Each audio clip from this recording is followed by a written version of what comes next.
wife's best friend killed my wife. Now she wants to speak at her funeral. My wife and I had a baby last December. It was a traumatic birth and my wife developed postpartum depression. While she was originally going to go back to work after the birth, she'd been struggling enough that we decided to wait until our daughter was a year old and reassess. So we had her start going to therapy weekly. With my wife home full time, I had to work increased hours. This is something we discussed prior to making this decision and she knew this from the start. A few weeks ago, my boss approached me about a project that would require a lot of overtime in a short amount of time. It would both be great financially and for my career. I talked to my wife about it and she agreed that I should say yes to my boss. For the 4 weeks I'd be working on this, my mother-in-law and my wife's best friend, Jessie, would come help out with some of the duties that I typically do. Jessie is a stay-at-home mom with a 4-year-old and a 2-year-old. She began coming over during the day and would watch the kids with my wife. 3 weeks into the project, it became clear that we'd need a few more weeks to get it together. I went home that night and talked to my wife about it. She said she was okay with it, but got very cold in the days after. It wasn't unusual behavior over the past few months, so I didn't think much about it and tried not to take it personally. During the last week of the project, I got home one night and saw that Jessie was still at the house. I didn't think much about it, said hi to her and my wife, and then went to go check on our daughter. Before I could get to her room,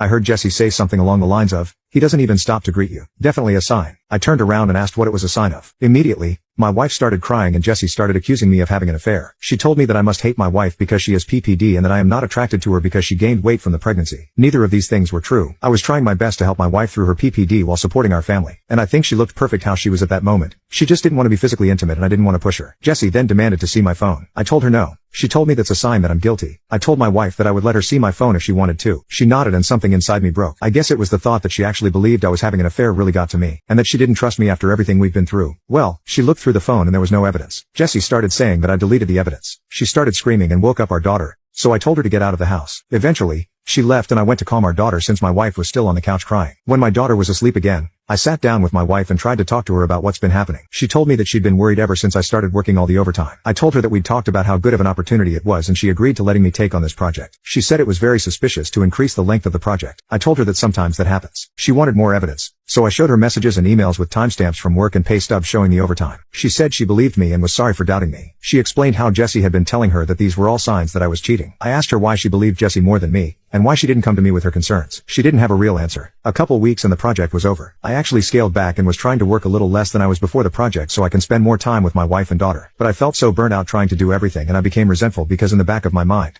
I knew that my wife didn't trust me. I tried bringing it up a couple times but my wife would tell me it's not the time and that she's tired or sad. I would try to be mindful of her feelings but I wondered if that meant that I could never have any of my own. So a few days later I approached my wife and told her that I was going to find a therapist. I didn't connect it to her accusations or anything. Just said that I was having a tough time and needed therapy. She shrugged and told me to do whatever. Next day, I got home from work and our room and my home office were ripped apart. Things everywhere. Important papers scattered. I don't see her but our daughter's in her room crying. My wife left her alone. Her cell phone's off. I call my in-laws and a few friends, but no one's seen her. I'm starting to get worried and I call my mom to see if she can babysit while I go out and look for her. Before my mom can get home, my wife gets back. Jessie's driving. Jessie doesn't come in but my wife does. She's clearly upset. Been crying. I ask what happened. I thought at first the house might have been robbed. She starts screaming at me that I'm being unfaithful and that the therapy is a front so I can meet my mistress. I try to calm her down and tell her that's not true, but she comes at me and hits me. That's when my nose was broken. When she realized what she did, she sat down on the couch, went comatose, and just stared at the wall. I went into my daughter's room and locked the door. I called my mom to tell her what happened and my mother-in-law to ask her to come over and take care of my wife. I packed a bag for my daughter and when my mom got there, we left. My wife didn't even look up. We dropped my daughter off with my dad and then went to urgent care for my nose. I got blood all over my mom's new Subaru. My daughter and I were, at that point, staying with my parents for a while and my wife was staying with hers. That's when I started looking into getting a restraining order against Jessie and thought about separating with my wife. I loved her but I wouldn't live with someone who hurt me and who could potentially hurt our daughter. I did not want a divorce in hopes that my wife would get the treatment she needed and we could work things out. My in-laws had told me that they were looking at inpatient treatment at a local hospital. On the following Sunday night she came to my parents' house and demanded I give her our daughter. Because she had left her alone for several hours the last time she was responsible for her and had gotten physical with me, I refused. I offered to let her come in and spend time with her while my parents and I were present.